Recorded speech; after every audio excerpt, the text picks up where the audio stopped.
So, biblical Israel. Who were they? Where are they now? Why their identity matters, and the promises that still stand. Some questions of Israel in the Bible and the 21st century. Some question that the Israel of the Bible and that the 21st century nation of Israel are the same, and if the promises are actually the same. And I would like to say, well, maybe yes, maybe no. And hopefully this presentation will clarify this position.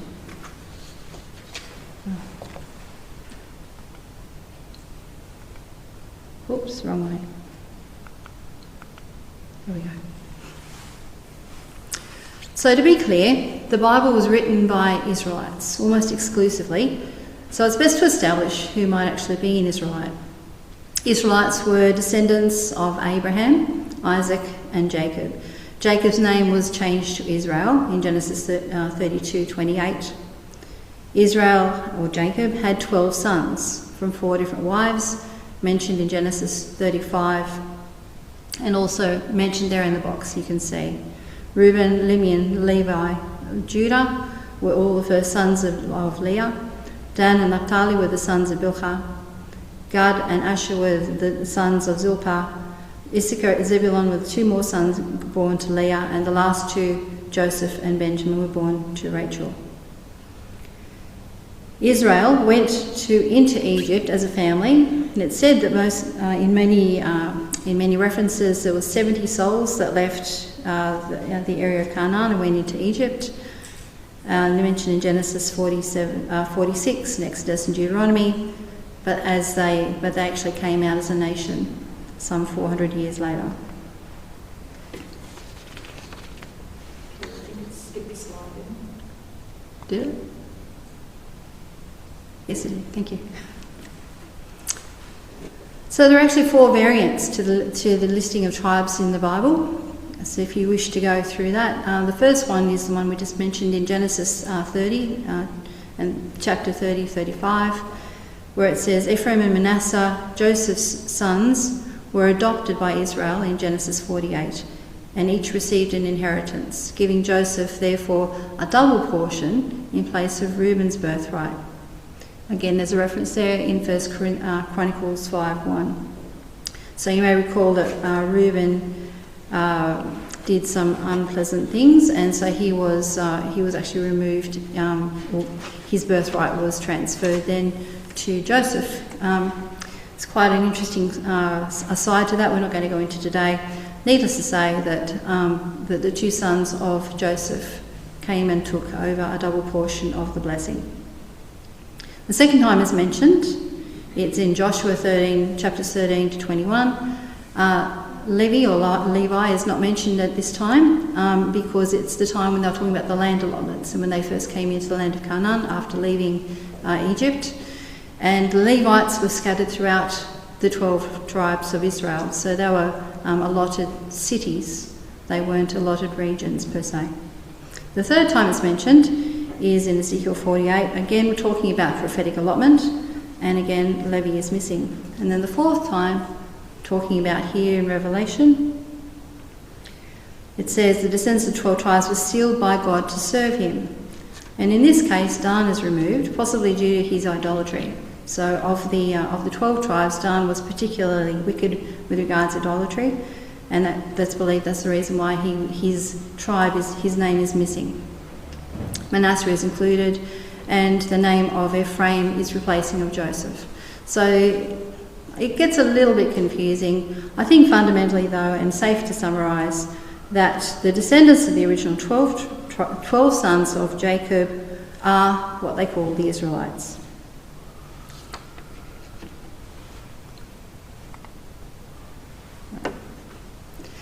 So after entering into the land of Canaan, there was a period of judges, eventually unified under the kings Saul, David and Solomon. Each reported to have reigned for about 40 years. A little unsure about Saul, but they say 40 years. Solomon was an interesting fellow. He had 700 wives and 300 concubines. Probably a lot of those were political marriages. And as a result of that, a lot of corruption seeped into the Israelite society. and there was therefore a prophecy that the kingdom of Israel would not be maintained unified; it would be broken up.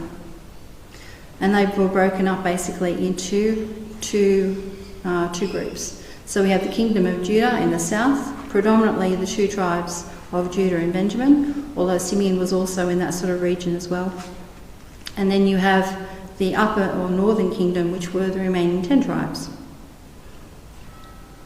Now, it's interesting to note that there were some of the 10 tribes that actually defected, if you like, or found their way back to the what became known as the kingdom of Judah in the south. An example of that is, of course, Anna. If you recall the story of Anna meeting Jesus when he was a baby, she was noted to have come from the tribe of Asher. It's interesting that at that time they still knew what their tribes were. Another one. Don't know my power. All right. So I probably should clarify a little bit of terminology now. So some people use the term Jew to refer to the descendants of Judah, the descendants of the kingdom of Judah, the southern kingdom, or the descendants of Israel more generically. In our context here, we are a little bit more pedantic. A Jew is known as being a descendant of the kingdom of Judah. So again, as we said, mostly Judah and Benjamin. And they largely refer to those who identify as Jews today. An Israelite is any descendant of the 12 tribes of Israel, so that's inclusive of both the Jews and the lost or unidentified 10 tribes of Israel.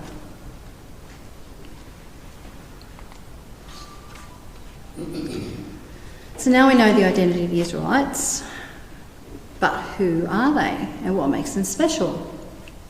In Deuteronomy 7, God is a couple of chapters after the reiteration of the Ten Commandments, which are basically encapsulating the covenant that God's made with the Israelites as they entered the area. And it's talking in Deuteronomy 7, God is telling them to cast out the inhabitants of Canaan, to destroy them and make no covenant with them. In verse 6, Deuteronomy 7, it says, "For thou art an holy people unto the Lord thy God. The Lord has chosen thee to be a special people unto himself above all people that are upon the face of the earth. The Lord did not set his love upon you, nor choose you because you were more in number than any people, for you were the fewest, but because the Lord loved you, and because he would keep the oath which he had sworn unto your fathers." So from that you can see the 12 tribes of Israel were set apart as a nation for God. They were to be separated. "So shall we be separated, I and thy people, from the people that are upon the face of the earth," in Exodus 33. Point 2 there, "For the Lord has chosen Jacob unto himself, and Israel for his peculiar treasure." Again, another quote there in Psalm 135 to that point.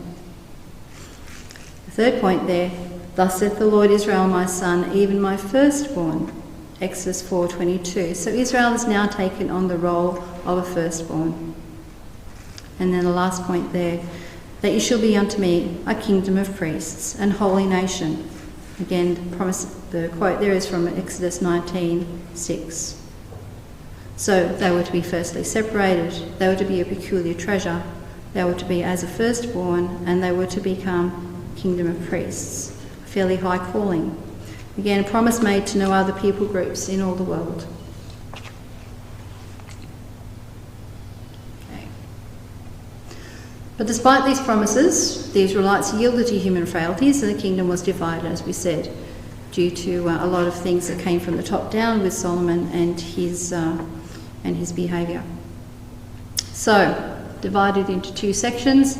The northern kingdom, Israel, was dispersed into Assyria about 732 BC, and the southern kingdom, or the kingdom of Judah, was taken into captivity in Babylon 586 BC. Interestingly, the Jewish people, or the kingdom of Judah that went into Babylon, were there for 70 years. It's believed that not everyone, of course, came back. So if you think 70 years it's interesting to say 70 years, it doesn't mean much, but think about 70 years in your own life, that's a couple of generations. So for that situation then, the people who left Israel, for whom Israel was important, were not the people who would have gone back, unless that energy and that interest was maintained through the generations. There's a good chance that many of them will say, well, we're here now, we're comfortable here, why do we need to go back? So there would have been a significant number of the people of Judah who didn't go back. They would have stayed in the area of Babylon.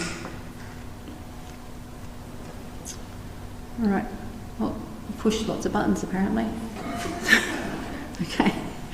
All right, so looking here now, the next bit it says scattered or lost. So the north and west. So where were they? Where was the northern tribes taken to? In Assyria. So it says north and west to the land of Sinim. That's in Isaiah. Sinim is known as being southern Egypt. In Isaiah 11, it talks about Assyria, Egypt. I think we know where those places are. Pathros is known as Upper Egypt. Cush is known as the Sudan or the Nile River area. Elam is known as southwest Iran, what we know as southwest Iran now. Shinar would be southern Mesopotamia or modern day Iraq. From Hamath, which was the North Syria area, and the islands of the sea. So quite a few different areas there. It's interesting, the latest sort of archaeology and the latest learning, because it seems to be quite a topic of interest at the moment, suggests that there was actually quite a migration up through the Ukraine, heading over to Denmark, the Vikings, and into England. So there was that sort of area from way north. There's also linguistic ties to languages of the Americas they've found. They've actually found ties to Papua New Guinea, India.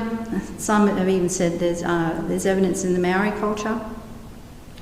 And there's the DNA markers in South Africa. So I think we can probably assume it's quite vast. And it makes sense because these were the trade routes. So you would think that then there would be trade routes, there would be a lot of toing and froing of people moving around. Of course, they were on the Mediterranean Sea, so once in the Mediterranean Sea, that whole area there, of course, is opened up to you as well, whether they may or may not have tried to come back to the land of Israel. And in recent times, the country of Israel has recognised the Jews of Ethiopia, quite a substantial group, I think in the 1980s, and more recently still the sons of Manasseh, which were, I think, I'm trying to remember now, the north of India, I think, North India and into China, that area like that. For all intents and purposes, as they looked very Asian, but they kept the laws. They kept the laws, and in their purity, so as written in the Old Testament. So no extra understanding, just exactly as written in the Bible. I think that's quite intriguing. So I guess, as you can see here, the quotes there saying that the four corners of the earth in Isaiah, from among the Gentiles in the midst of many people. Well, I think we now know these days, especially the way that people move around, it could be absolutely anywhere. From the ends of the earth in Isaiah 43, from one end of the earth unto the other in Deuteronomy 28. All prophecies about where the people of Israel may end up. You might recall that Jesus' mission was initially to the lost sheep of the house of Israel, mentioned in John 10 and Matthew 15. So the interesting question there, what does it mean by lost? Does it mean that they've lost spiritually, they've lost the plan, they've lost their way, they've lost their identity? I think there's more than one meaning to that word lost there. I think it's also interesting to note where the disciples initially went to. So Thomas was known to have gone to India. Most of the other people went into those areas I just talked about, so the Mesopotamia area, into Africa, the rest of it. And you also think about Joseph of Arimathea, who had tin trade in England, it's reputed. So these people spread, and so the message, of course, spread very well too. So it's important that the people were actually blind in a way. Blindness is in part happened to Israel. In Romans 11, we will find out why momentarily. Okay, so why does all this matter?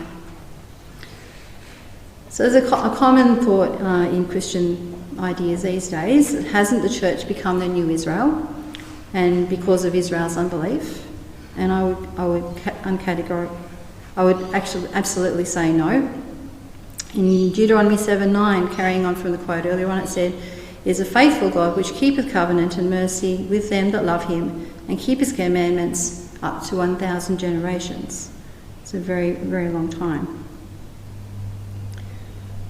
So here we have the talking about the gathering of Israel. We have the remnant that is scattered, but the Israel will be gathered. There is going to be a new covenant, and that the Messiah is going to be the mediator of that new covenant with Israel. In Romans, Paul explains very clearly the promise remains despite the majority of Jews missing Jesus as their Messiah. But ultimately, this then had led to two major elements of God's plan for humanity, characterised by the graphics. Oh, did I? Nothing, sorry. There we go. Now the graphics are telling us. So we've got the gathering of Israel, we've got the fullness of the Gentiles. So as we're saying, the remnant of the scattered Israel gathered, the new covenant, and the Messiah is the mediator of the new covenant with Israel. We're going to talk about that a little bit now. So considering some specific Bible quotes to talk about the regathering of the Israelites. Deuteronomy 33 says, "That then the Lord thy God will turn thy captivity and have compassion upon thee, and will return and gather thee from all the nations whither the Lord thy God hath scattered thee." In Isaiah 11, "And it shall come to pass in that day that the Lord shall set his hand again a second time to recover the remnant of his people, which shall be left. And he shall set up an ensign for the nations, and shall assemble the outcasts of Israel, and gather together the dispersed of Judah from the four corners of the earth." Again, mention of Israel and Judah from the four corners of the earth. And again in Isaiah 43, "Fear not, for I am with thee. I will bring thy seed from the east, and gather thee from the west.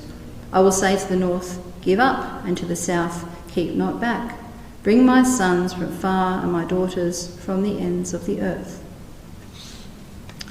Some more quotes. In Jeremiah 29, "And I will be found of you, saith the Lord, and I will return away your captivity, and I will gather you from all the nations, and from all the places whither I have driven you, saith the Lord. And I will bring you again into that place whence I caused you to be carried away captive." Jeremiah 31 says, "Hear the word of the Lord, O ye nations, and declare in the isles afar off, that he scattered Israel he that scattered Israel will gather him, and keep him as a shepherd doth his flock." And Amos 9, "For lo, I will command, and I will sift the house of Israel among all nations, like as corn is sifted in a sieve, and shall not the least grain fall upon the earth." So all these wonderful quotes here, all in the Old Testament, about the regathering of the people of Israel. Looking now to some quotes, a quote from the New Testament. In Romans 11, "And so all Israel shall be saved, as it is written, There shall come out of Zion the deliverer, and shall turn away ungodliness from Jacob. For this is my covenant unto them, when I shall take away their sins." The important word there, I think, is covenant. All these things are promises that God has made, and he will fulfill them. Again, going back to the Old Testament in Hosea, "Then shall the children of Judah and the children of Israel be gathered together, and appoint themselves one head." So there's a promise of reunification under one authority. So we could say that the formation of the current country of Israel fulfills these quotes to a certain degree. There has been a large number of people coming into the land of Israel, people who identify as Jews. But it's not necessarily talking about the people of Israel. So there's more to be discovered. There's some more quotes there that talk about the reunification of Israelites.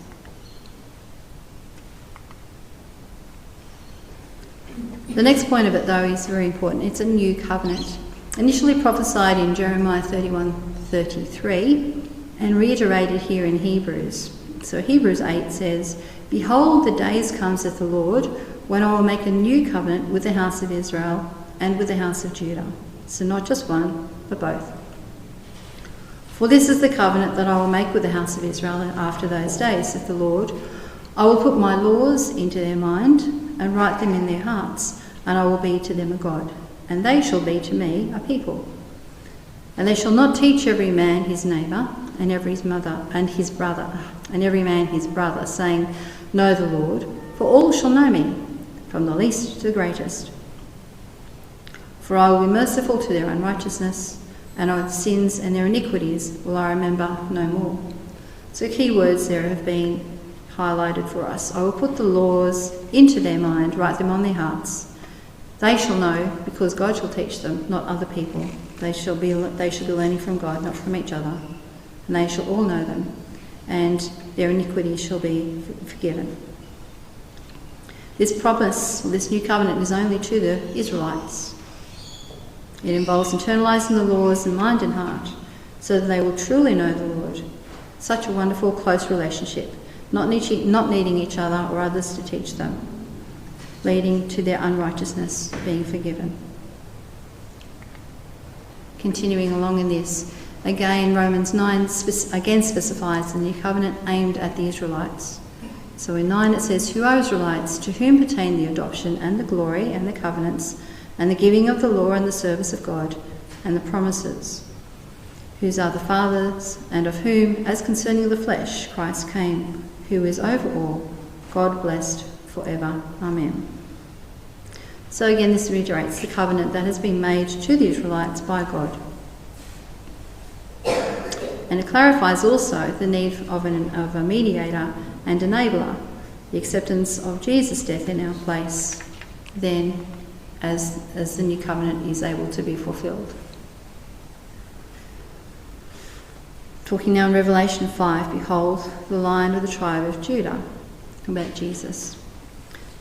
In Matthew 10, these 12 Jesus sent forth and commanded them, saying, Go not unto the way of the Gentiles, and unto any city of the Samaritans enter ye not. Samaritans were a hybrid race.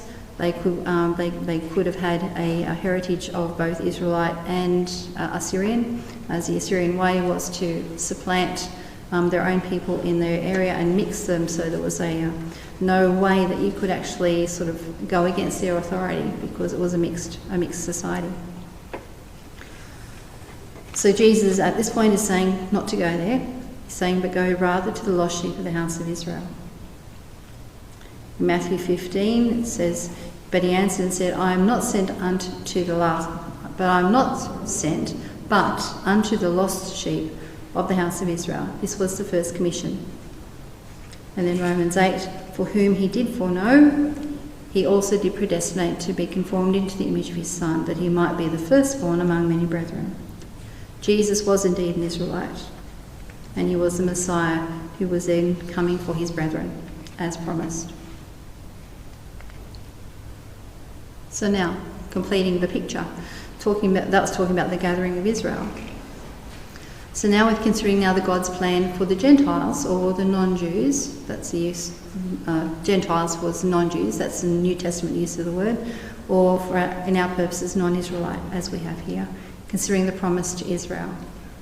So we have the belief in God of Abraham, Isaac and Jacob, or Israel, the salvation of the soul through the Messiah, Jesus Christ, and the fullness of the Gentiles, the precursor to the gathering of Israel and Messiah's return.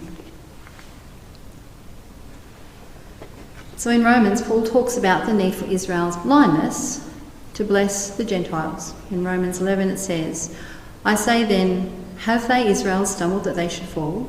God forbid. But rather through their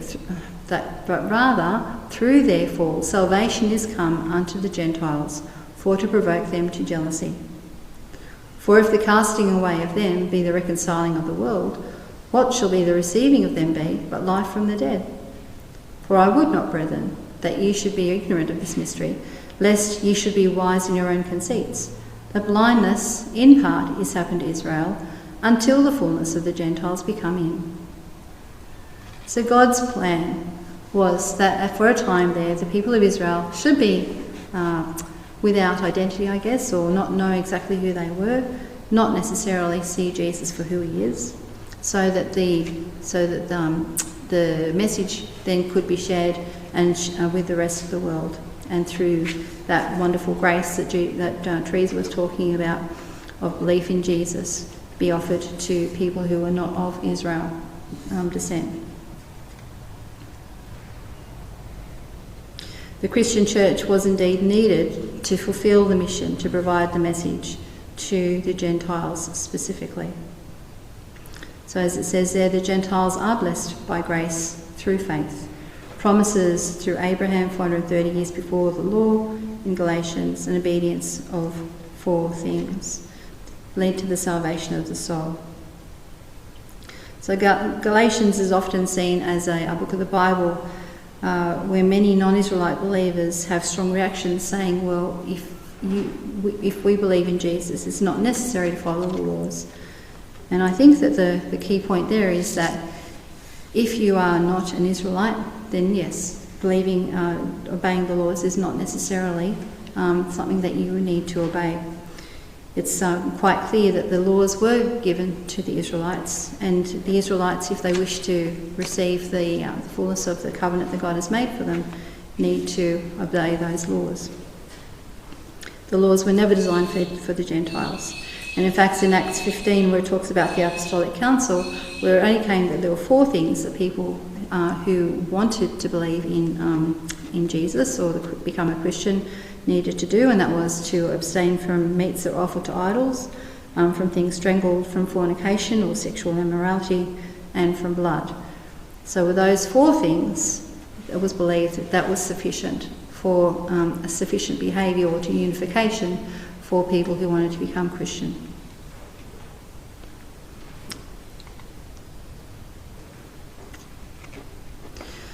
So soul salvation through Jesus Christ. Israel able to receive the salvation of the soul 2,000 years before Jesus came, being the restoration through the law. But then the Gentiles were grafted into the vine to receive the salvation of the soul by grace through faith. In Matthew 12 and reference there to Isaiah 42, it says, "Behold my servant whom I have chosen, my beloved, in whom my soul is well pleased.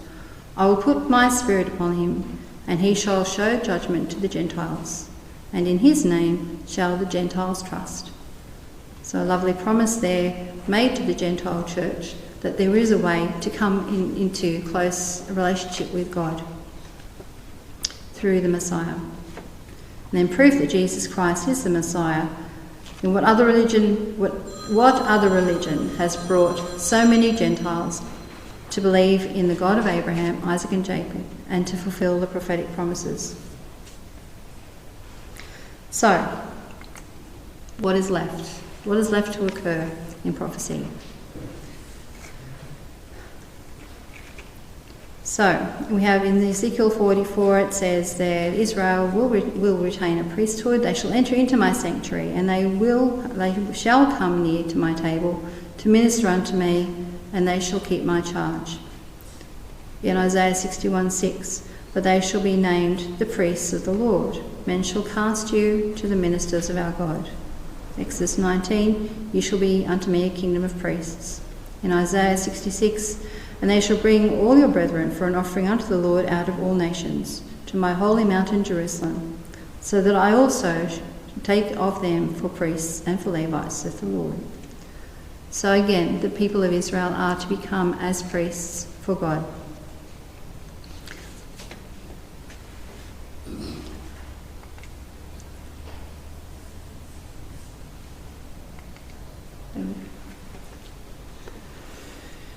In Hebrews, we have here, "Seeing then that we have a great high priest," which of course is Jesus, "that is passed into the heavens, Jesus the Son of God, let us hold fast our profession. Thou art a priest forever after the order of Melchizedek." So still promises that the people of Israel, or the Israelites in the Bible, will receive the promises given to them as ordained by God earlier on in the covenant. And they will be eventually as a group of, as a priesthood for him. Interesting here in Revelation 11, it talks about there that there was given to me a reed like unto a rod, and the angel stood, saying, "Arise and measure the temple of God and the altar and them that worship therein. But the court which was without the temple leave out, and measure it not, for it is given unto the Gentiles. It's an interesting quote in that it rather very, very clearly specifies that there is going to be a place assigned for the Israelites, and there is going to be a space assigned for the Gentiles. Very clear distinction between the two.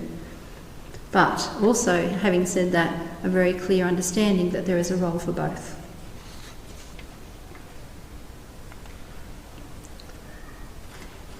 And our last slide here. Serving in the new kingdom, every man his own order. So all Gentiles to be offered the gospel message of salvation in Christ, the fullness of the Gentiles, before Israel can be fully gathered. And this is what we are waiting for now. As you remember, as Jesus left, the Great Commission was to go and share this wonderful good news with the world. And so when it's understood that when this is shared with everybody throughout the world, everyone's had a chance to understand who Jesus is and to accept him, that will indeed be the fullness of the Gentiles. At this time then, the remnant of the 12 tribes, 144,000 mentioned in the Bible, we understand that to be families. They're counted as the heads of families in the book of Numbers. So it indicates that it's not necessarily 144,000, but more like the 144,000 families will be gathered and reunited. This is seen in Revelation 7 and Revelation 14. And Israel then will be in covenant relationship with the Messiah who does the work of obeying the law. So it's a very wonderful promise that's been given to Israel. It hasn't been fulfilled as yet. I think we can say that we can see in the country of Israel that there has been certainly a regathering. But I think you can, seeing all the other quotes, you can see that they have not been fulfilled yet. So that has been a physical regathering of some of the Israelites, people who believe, who align themselves with the Jewish faith. But there are a great number of people out there who, at this point, are unidentified, who don't know what their heritage is.